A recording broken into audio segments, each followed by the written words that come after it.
सभी आंगनबाड़ी सेविका सहायिका मिनी बहनों का आज के इस वीडियो में स्वागत है। बहनों, आज के इस वीडियो में आपको ग्राम चौपाल के बारे में जानकारी देंगे। आखिर होता क्या है ग्राम चौपाल में, इसका उद्देश्य क्या होता है। मैं आपको बता दूं कि गांव की जो समस्याएं हैं उनका गांव के अंदर ही समाधान हो जाए, इसी उद्देश्य के साथ में ग्राम चौपालों का आयोजन शुरू हुआ है। अब इसमें किसका क्या क्या जिम्मेदारी रहेगा वो भी आपको बताएंगे। किन किन मुद्दों को लेकर के ग्राम चौपालें होती हैं, कौन कौन सी तरह की समस्याओं पर इनमें विचार होगा, जिनका समाधान गांव में मिलेगा, उन पर आइए डिस्कस करते हैं। महत्वपूर्ण जानकारी है। धीरे धीरे करके सभी जगह ऐसे ही ग्राम चौपालों का आयोजन उत्तर प्रदेश में करवाया जाएगा। जिलाधिकारी महोदय हैं महाराजगंज जिले के, उन्होंने 5 जनवरी को सत्येंद्र कुमार जी हैं, उन्होंने ही लेटर जारी किया है। तो जिलाधिकारी ने यह लेटर समस्त उप जिलाधिकारियों को महाराजगंज जिले में भेजा है और समस्त जो खंड विकास अधिकारी हैं उनको भी भेजा है। और विषय में भी देख सकते हैं, साफ शब्दों में लिखा है कि ग्राम चौपाल गांव की समस्या गांव में ही समाधान, इसका आयोजन किए जाने के संबंध में है। जो यहां पर लेटर दिया गया है वो 29/12/22 का जो है यहां पर बोल रहे हैं, ग्राम्य विकास अनुभाग वाला पत्र, उसका स्मरण करें। और इस प्रारूप के अकॉर्डिंग 1 से 5 भी जो है इस पत्र के साथ में दिए गए हैं, और जिसमें कि प्रत्येक शुक्रवार के दिन, कब, प्रत्येक शुक्रवार के दिन ग्राम चौपाल का आयोजन होगा। तो विकास खंडों पर होगा, 2 ग्राम पंचायतों में प्रत्येक शुक्रवार को यह किया जाएगा, जिसका समय लगभग 11 बजे से लिखा है। प्रातः के 11 बजे से चौपाल स्टार्ट होगी और चौपाल जब तक समाप्ति नहीं होगी तब तक यानी सब चलेगा। लोगों की समस्याएं सुनी जाएंगी और उनका समाधान किया जाएगा। अब देखो आगे क्या है। वहां पर आप अनिवार्य रूप से ग्राम चौपाल की अध्यक्षता इन लोगों के द्वारा की जाएगी, खंड विकास अधिकारी महोदय, इन सब लोगों के द्वारा। तो इसमें बहुत से अधिकारी लोग अपना जिले के जो भी हैं विकास खंड स्तरों के, वो सब प्रतिभाग करेंगे। हम मेन मुद्दे पर आते हैं जो आपके काम का है और आपका समय भी ना जाए और जानकारी भी आपको अच्छी मिल जाए। तो ग्राम चौपाल की शुरुआत ग्राम पंचायत में कराए गए कार्यों के निरीक्षण से होगी, जिनमें मनरेगा के कार्य, मजदूरी का भुगतान, महिला मठ समूह की गतिविधियां, यथा समूह का गठन हो गया, BOCLF हो गया, BC सखी से रिलेटेड चीजें हो गई, विद्युत वाली चीजें हो गई, और विद्युत के रिलेटेड भी सखी नियुक्त की गई थी, विद्युत सखी जिनको बोलते हैं। लखपति महिला नाम से शुरुआत हुई थी। THR प्लांट लगाए गए थे। पंचायत विभाग द्वारा जो वित्त आयोग की धनराशि से कराए गए जो समस्त तरह के कार्य हैं, तो जो भी पंचायत विभाग के द्वारा जो वित्त आयोग की धनराशि से जो भी कार्य कराए गए हैं, उन सभी जो है कार्यों पर भी आने वाली दिक्कतें या समाधान, उन सब पर भी चर्चा। साथ ही साथ आगे क्या है, ग्राम पंचायत में लगाई गई जो लाइटें हैं, समुदाय शौचालय हैं, पंचायत भवन है, जल निकासी वाली जो नालियां हैं, या फिर सड़क को ले लो, चाहे संपर्क वाले मार्ग ले लो, या फिर गौ आश्रय स्थल ले लो यानी गौशालाएं ले लो, साथ ही स्कूल भवन भी ले लो, और स्कूल का संचालन से रिलेटेड भी हो गया। MDM यानी जो मिड डे मील है उसके बारे में, भोजन के बारे में, सिंचाई विभाग से रिलेटेड भी चीजें डिस्कस होंगी, जैसे नहर हो गया, नहर से सिंचाई अगर हो रही है या नलकूपों से हो रही है, जिस भी तरह से। संचारी रोगों पर भी चर्चा होगी। टीकाकरण भी इसमें शामिल है, और टीकाकरण शामिल है तो आंगनबाड़ी बहनों समझ लो आपका भी काम शामिल हो गया, क्योंकि टीकाकरण आपकी ICDS की 6 सेवाओं में से एक कार्य है, ये प्राथमिकता वाला है। तो ये भी है। राशन वितरण हो गया। अब राशन तो 2 तरह से वितरण है, आंगनबाड़ी के बच्चों का भी राशन होता है, गांव वालों का भी राशन वितरण होता है। तो यहां पर जो सेंस है वो दोनों तरह से आप चाहे ले लें या फिर एक ले लो। आगे फिर देखते हैं क्या है। उज्ज्वला गैस कनेक्शन हो गया। हर घर नल से जो जल योजना है, पाइपलाइन से जोड़ने के लिए, हर घर तक जो है जल पहुंचाने के लिए, वो हो गया। साथ ही आंगनबाड़ी और ANM सेंटर का निरीक्षण, ये भी इसमें शामिल रहेगा। वृद्धा जो है और या फिर विधवा या फिर विकलांग लोगों के लिए जो पेंशन है उनके लिए चर्चाएं होंगी। छात्रवृत्ति यानी स्कॉलरशिप, इसका भी सत्यापन आदि कार्य जो सब किया जाएगा।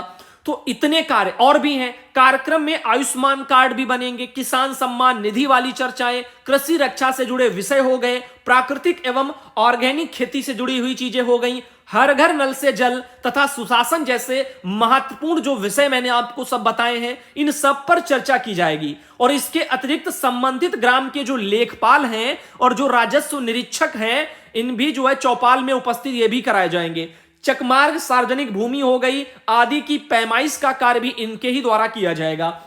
तो ये सारी चीजों पर डिस्कस, इनका समस्या का समाधान ये गांव में ही हो जाए, इसीलिए ये ग्राम चौपालें आयोजित करवाई जाएंगी। अतः शासन से यानी शासन के पत्र का जो गहन अध्ययन है वो करते हुए बिंदुवार दिए गए निर्देशों का जो है अनुपालन प्रत्येक दशा में सुनिश्चित कराएं। माह जनवरी का रोस्टर इस पत्र के साथ संलग्न है।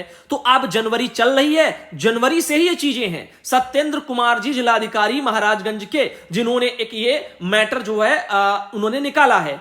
आप देख सकते हैं बहुत ही बेहतरीन सा ग्राम चौपाल से जुड़ा हुआ मैटर था, जो कि मैंने आपको बताया सरसरी नजर में कि ग्राम चौपाल में इन सब चर्चाओं पर जो है यहां पर बातें हो सकती हैं और इनका समाधान भी हो सकता है। चौपाल हेतु निर्धारित तिथियां भी आई हैं ग्राम पंचायतों के अकॉर्डिंग, तो उनके वहां की हैं ये तिथियां, और ऐसे ही हो सकता है हर एक जिले में हर जगह ऐसे ही जारी की जाए। तो जैसे कि जो है वहां पर विकास खंडों के नाम दे दिए जाएंगे, ग्राम पंचायतें दे दी जाएंगी, और फिर उसके साथ ही आपको वहां पर दिनांक दे दी जाएगी कौन सी डेट में होगा। जैसे कि नौतनवा में 13 को है, फरेंदा ऐसे बहुत जगह सब 13 की इसमें डेटें दी हुई है, कहीं 20 की दी हुई है और फिर 27 की भी है। तो जनवरी भर का पूरा इनका शेड्यूल आ गया। ऐसे ही हर जो है जिले में हर जगह ऐसे ही चीजें बनाई जाएंगी, विकास खंड होंगे और फिर विकास खंडों के अंतर्गत दो जो है वहां पर शामिल की जाएंगी, गांव के ग्राम पंचायतें यानी गांव शामिल किए जाएंगे और वहां पर दो जगह ऐसे ही करके ये पंचायतें करवाई जाएंगी। तो खैर इस बारे में आप सबका कुछ कहना है अगर तो कमेंट बॉक्स में आप जरूर कहना। गीता त्रिपाठी बहन है हमारी महाराजगंज से आती हैं, जिन्होंने ये जानकारी ऑल इंडिया को साझा की है। अब देखिएगा गवर्नमेंट ऑफ यूपी का एक ट्वीट आया कि 21 जनवरी से होगी उत्तर प्रदेश बोर्ड इंटर की प्रायोगिक परीक्षा। प्रदेश भर में 2 चरणों में कराई जाएगी परीक्षा। 16 से 20 जनवरी के बीच प्री बोर्ड परीक्षा कराने के निर्देश हैं। तो आप देख सकते हैं कि ये जनवरी में बताया जा रहा है। एक ये बड़ी खबर है, ये आर्टिकल जो है उत्तर प्रदेश सरकार ने शेयर किया है ट्विटर से कि 21 जनवरी से होगी यूपी बोर्ड इंटर की प्रायोगिक परीक्षा। तो प्रदेश भर यानी पूरे उत्तर प्रदेश में 2 चरणों में कराई जाएगी यह परीक्षा। 16 से 20 जनवरी के बीच प्री बोर्ड परीक्षा कराने के निर्देश हैं। तो शैक्षिक सत्र 2022-23 के लिए कक्षा 10 और कक्षा 12 इनकी प्री बोर्ड लिखित परीक्षाएं 16 से 20 जनवरी के बीच में कराए जाने के निर्देश यूपी बोर्ड सचिव जो है दिव्यकांत शुक्ल ने दिए हैं। सभी मंडलीय संयुक्त शिक्षा निदेशक और जिला विद्यालय निरीक्षक इनको भी पत्र भेजा है और कहा है कि मान्यता प्राप्त विद्यालयों के प्रधानाचार्यों को भी निर्देश कर दें और समय पर इसे आयोजित कराने की व्यवस्था बनाएं। इस तरह से उन्होंने ये निकाल दिया है। तो अब आगे आपको बताएं, देखो दैनिक जागरण ने भी 10 जनवरी 2023 को ये आर्टिकल निकाला है। 21 जनवरी से होगी यूपी बोर्ड इंटर की प्रायोगिक परीक्षा। तो जो भी भाई बहन है इंटर से रिलेटेड बहुत से आंगनबाड़ी बहनों के बच्चे हो सकते हैं, तो वो एक आध बार मैं देखता हूं व्हाट्सएप पर पूछते हैं ऐसी जानकारियां, इस वजह से मैंने इसको भी उसमें शामिल कर लिया। अब बाकी अपनी तैयारी करते रहना। गवर्नमेंट ऑफ यूपी का एक ये भी ट्वीट है कि यूपी बोर्ड स्कूलों को मिलेगी पहले 3 वर्ष की मान्यता और फिर उसका नवीनीकरण होगा। विद्यालय में हर 40 विद्यार्थी पर एक शिक्षक अनिवार्य होगा। वैसे प्राथमिक विद्यालयों में तो सब मानक अलग होते हैं, कहीं 30 पर होता है, फिर कहीं 40, ऐसे 35, सब अलग अलग। तो जो भी है फिलहाल के लिए अब शिक्षकों की कमी तो है, तो हर कोई जानता ही है। अब भर्तियां कब आती हैं कब जाने भगवान जाने। यूपी बोर्ड स्कूलों को मिलेंगी पहले 3 वर्ष की मान्यता, फिर नवीनीकरण होगा। ये एक अमर उजाला में आर्टिकल प्रकाशित किया गया है।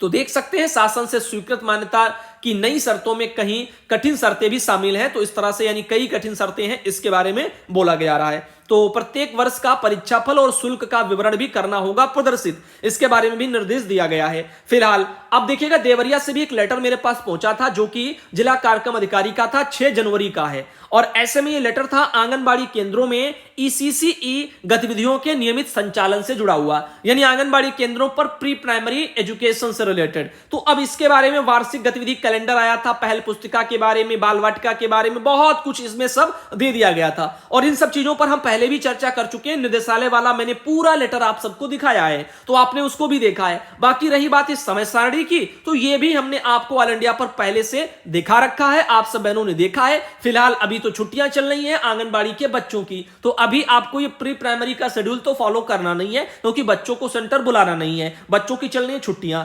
केवल बहनों को ही सेंटर बुलाया जा रहा है इस भीषण ठंड में, वो अपना कार्य करती रहेंगी, ऐसा विभाग से आदेश है। बाकी जो जैसा है वही मैं आपको बता रहा हूं। अपने पास से कुछ नहीं बता रहा बहनों, तो यहां पर ये चीजें हैं जिनको आपको ध्यान रखना है। तो बाकी अभी बच्चों को बुलाना नहीं है पढ़ने के लिए। अब देखिएगा सुनीता बहन देवरिया से जिन्होंने ये जानकारी साझा की थी।